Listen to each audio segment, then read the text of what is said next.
As we saw in Chapter 2 of the Knights of the Zodiac Heaven Saga, the skeleton specters are coming back to life.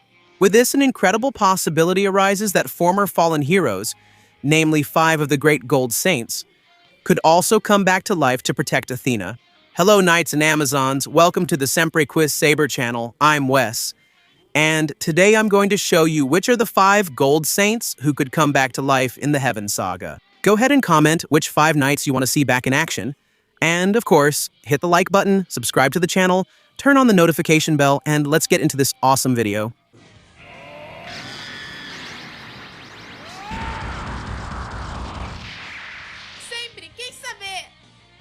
With the absolute destruction of the underworld and the absence of Hades' control, the seals that separated life and death simply disappeared. This opened the door for Earth's former protectors to have another chance.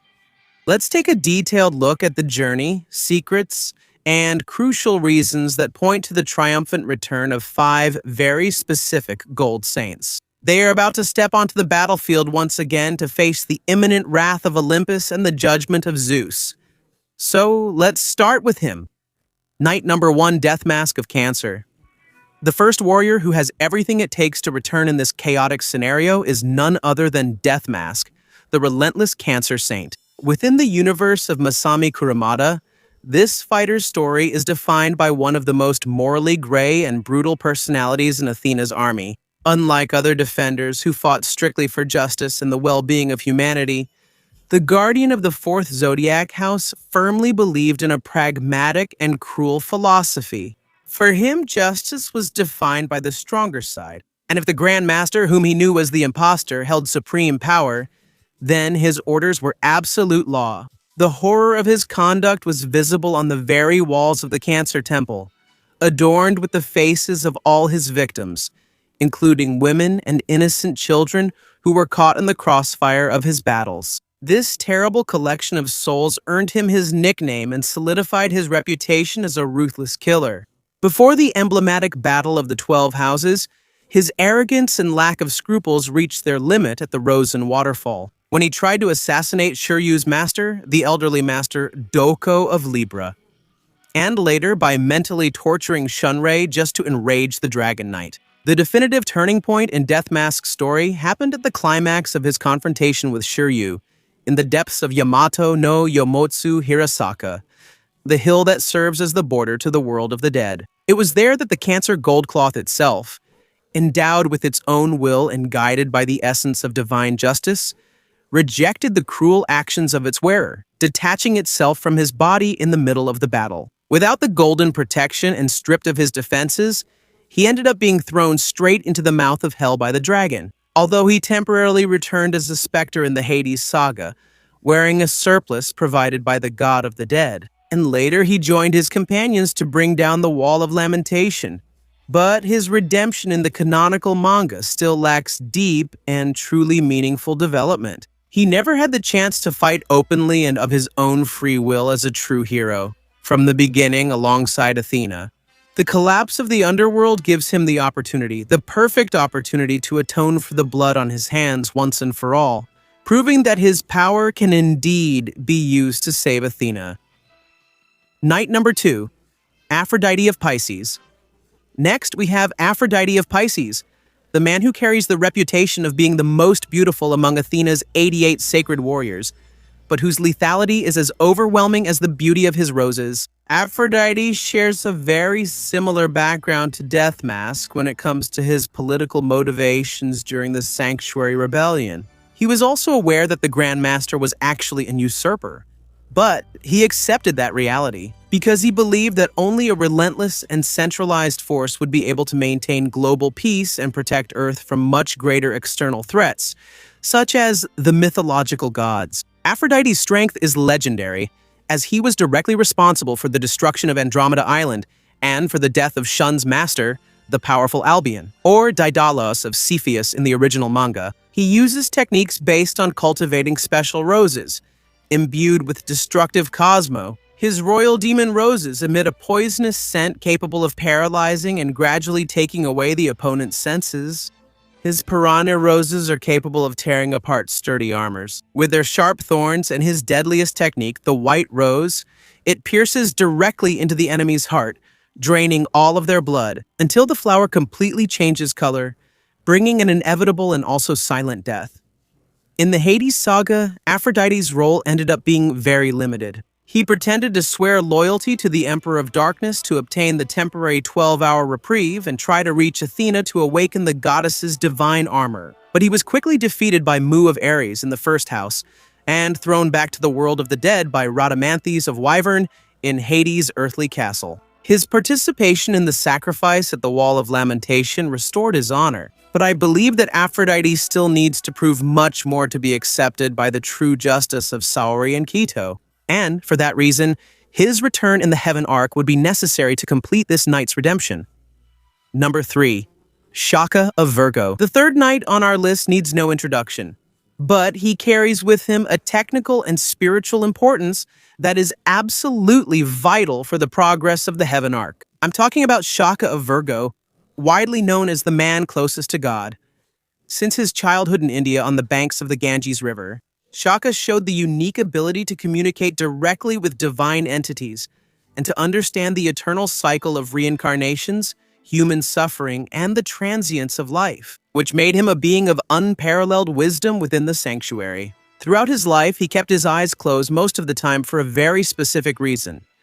By depriving himself of the sense of sight, Shaka massively accumulated his cosmic energy within himself, releasing it in a devastating way when he finally opened his eyes, allowing him to perform his ultimate technique, the Treasure of Heaven. This ability creates a space that unites attack and defense, where the Virgo saint can remove the 5 senses of his opponents, reducing them to bodies without the ability to react. Shaka's relevance to the current scenario of the destruction of the underworld is immense. He was the first to awaken the 8th sense, Arayashik, which allows a human to enter the realm of the dead while maintaining total control over his own body, mind, and soul, without submitting to the oppressive laws of Emperor Hades. Furthermore, Shaka's actions echo deeply in the events of the Next Dimension saga, where he appeared in spirit through the blood contained in Shun's armor, to face his predecessor, Shijima of Virgo,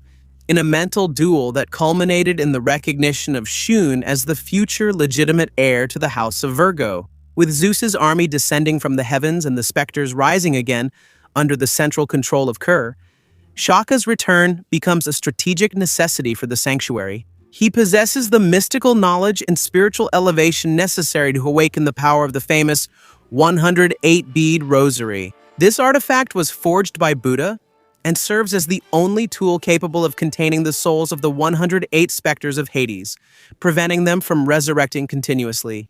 Without the active rosary, the army of darkness would become immortal in the midst of this chaos, and Shaka is the key to bringing this mystical weapon back into play. Knight number 4, Gemini Saga. No return would have as much impact on the balance of power among Athena's forces as that of Gemini Saga. He is often revered as one of the most powerful and complex gold saints that have ever existed in the history of the sanctuary. Gifted with a brilliant mind and physical abilities that border on divine perfection, Saga spent years suffering from a terrible condition of split personality, a heartbreaking internal conflict between his good side, which acted as the true guardian angel of the Greek people, and his evil side, an ambitious and ruthless being who sought to assassinate the goddess Athena, to rule the earth and face the mythological gods as an equal.